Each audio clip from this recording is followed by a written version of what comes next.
एक गांव में हामिद नाम का एक लड़का रहता था। गुर्बत उसके दरवाजे पर दस्तक नहीं देती थी, वहां तो बैठी रहती थी। मगर हामिद के दिल में एक जिद थी, मैं अपनी जिंदगी बदल कर दिखाऊंगा। एक दिन उसने शहर जाने का फैसला किया। जेब में सिर्फ 200 रुपए थे और दिल में एक बड़ा ख्वाब। शहर पहुंचकर उसे काम तो मिल गया, मगर मुश्किलें पहाड़ जैसी।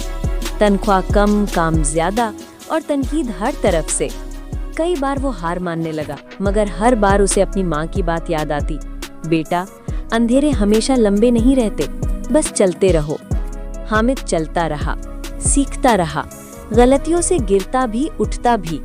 4 साल गुजरे और वही लड़का जिसके पास कभी बस किराए के पैसे भी नहीं होते थे, आज अपनी छोटी सी कंपनी का मालिक बन चुका था।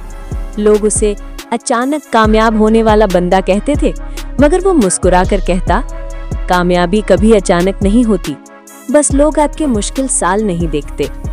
आखिर में हामिद ने एक बात सीखी, जिस दिन तुम थक जाओ रुक जाना, मगर छोड़ना कभी नहीं, क्योंकि कामयाबी तुमसे सिर्फ एक कदम आगे खड़ी तुम्हारा इंतजार कर रही होती।